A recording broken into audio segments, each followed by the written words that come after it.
समृद्धी मार्गावर काल एक बातमी वाचली आपण, एका कंटेनर चालकानं डायरेक्ट गाडी आडवी लावून टाकली ती आरटीओला कंटाळून. हो, हे पहिल्यांदाच घडलं असं. पहिल्यांदाच घडलं आणि डेअरिंग समजतो मी त्या ड्रायव्हरची. म्हणजे त्याने डेअरिंग कसं काय, म्हणजे एवढी डेअरिंग तो विनाकारण नाही करू शकत.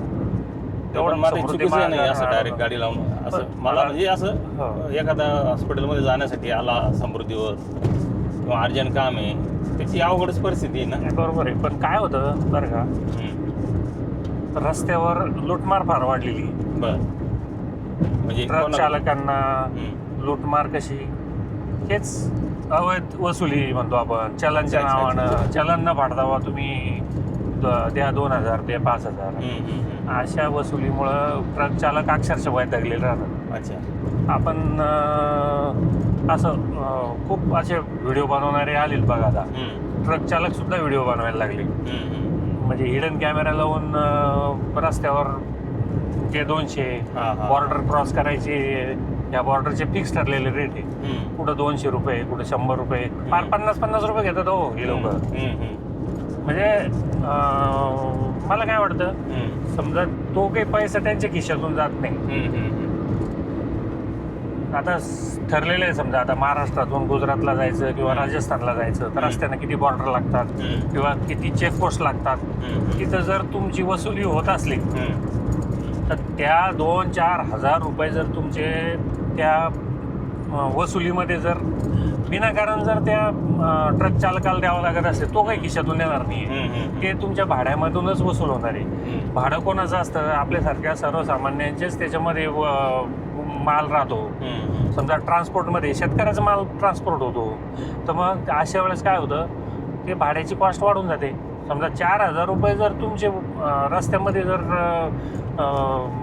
टोल नाक्याच्या व्यतिरिक्त जे वसुली नाके अवैध ते जर दिले जाते, तर त्यावेळेस 4,000 रुपये ते प्लस तुमच्या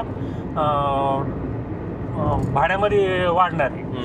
ते जर नसले तर तुमचं भाडं आपसुकच कमी होणार आहे. म्हणजे महागाई वाढण्याला हे सुद्धा एक कारण आहे. जसं डिझेल पेट्रोल वाढतं तर तेव्हा जसे भाव वाढतात वाहतुकीचे, तसे हे पण वाढतं. अच्छा. पण त्याला आता दोन्ही बाजू म्हणता येईल. म्हणजे दोघांचं ज्याला जबाबदार जो असेल त्याला दोघांचं चुकलं असेल, ट्रक चालकाचं पण आणि त्याला जो कोणी त्रास देणार असेल त्याला हा मार्ग नव्हता, काहीतरी करायला पाहिजे असं मला वाटतं. तसं करायला नव्हतं पाहिजे होतं. पण जर समजा समोरचा आता आपण परिस्थिती बघितली ती, समोरच्यानं जर फारच सगळंच घेऊन टाकलं, पैसे घेतलं, फारच जर त्रास देत असेल तर मग त्यानं ते केलं. आणि कोणीतरी समजा आता आपण समजतो एखादं आंदोलन केलं तर ते चुकीचं आहे, पण ते आंदोलनही करणं गरजेचं राहतं कधी कधी. तर अशा काही गोष्टी केल्यानंतरही जागरूकता तयार निर्माण होती.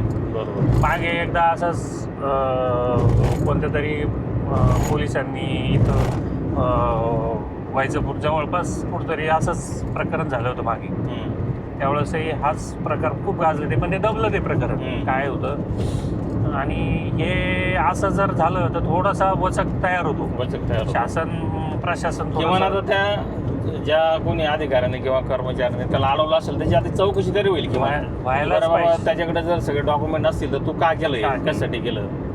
आणि ते आता सोशल मीडियामुळे किंवा लोक खूप हुशार झाले आता, त्याच्यामुळे असे आंदोलन म्हणा किंवा असे आवाज उठवायला लागले लोक. सोपं राहिलं नाही आता. ट्रक चालक जे ऑल इंडिया परमिट असतात त्यांच्याकडं बहुतेक डॉक्युमेंट पूर्ण असतात. बरोबर. कारण त्याला माहिती आहे की आपल्याला जर एखादा इमानदार अधिकारी भेटला तर तो चलन करणारच. बरोबर आहे. हो. आणि असे अधिकारी आहेतच. बरोबर आहे. पण त्याच्यामुळे ते क्लिअर डॉक्युमेंट ठेवूनच चालतात. पण अशा वेळेसही काहीतरी नवीनच काढायचं, त्याच्याकडून वसुलीच करायची, अशा नावाखाली जे प्रकार चालू आहे ते बंद झाले पाहिजे. बंद झाले पाहिजे. बरोबर. लोकांचं काय म्हणणं आहे बघू आता कॉमेंटमध्ये. हो मित्रांनो, धन्यवाद. सहज चर्चा होती.